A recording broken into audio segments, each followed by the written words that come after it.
Hey, what's up everybody? Rod J back again. Thanks for swinging by to check out another video. It is time for me to get my beer on, and right now I'm going to take a look at one from Rhinegeist. This is their Puma. It is their Pilsner. This one comes in at 5.2% ABV, 40 IBU.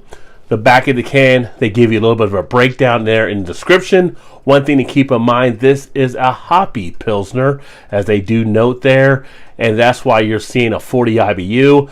Most times when you think of a Pilsner, it has a nice, crisp, refreshing, lower IBU, lower bitterness type feeling to it. This one you expect to have a little bit more of a bite, being a hoppy type Pilsner. Let's go ahead and get it open and get it into a glass and see how this one pans out.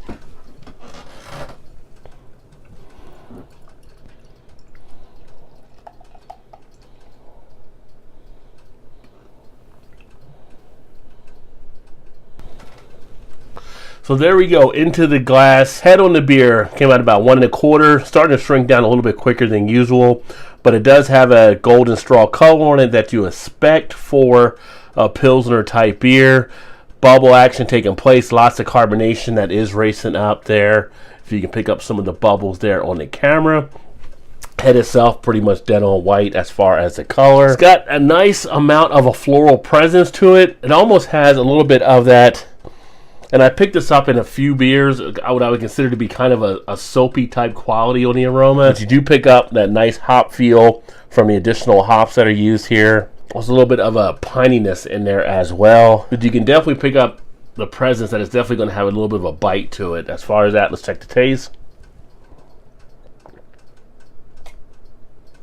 Definitely pick up in the back of the throat the scratchiness of the beer. You are getting hit with the bitterness on the finish. Not as much on the initial, but on that back end, you will feel that there.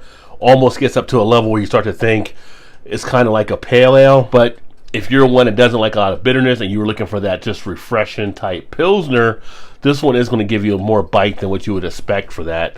A lot of times those relaxing type Pilsners we look at being kind of your lawnmower type beers. This one you could kind of probably do that if you are a pale ale type fan, but if you're not a pale ale fan, this is going to be a little bit more harsher than what you would expect. With the taste, I also get a little bit of that, again, soapy type feel with it. And that's more of the floral presence from the hops that are used and what they actually give off in the flavor. But in my mind, it just relates kind of like back to a soapiness. You get a good sting there in the tip of the tongue. And then pretty much a little bit of a duration of that floral presence around there. Floral is probably the biggest thing that sticks out with this beer. It does go down rather easily.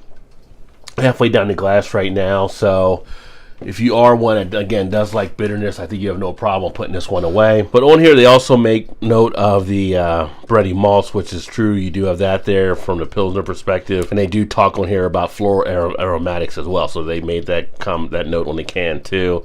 And it says they are using noble hops, which that's a kind of a popular hop that does have those characteristics. But Rhinegeist Puma, if you've had it before, let me know what you think. Put some comments in the comment section. Thanks again for swinging by. Check out another video. If you've had this one, let me know what you think. Put some comments in the comment section. Love to hear your feedback on it as well.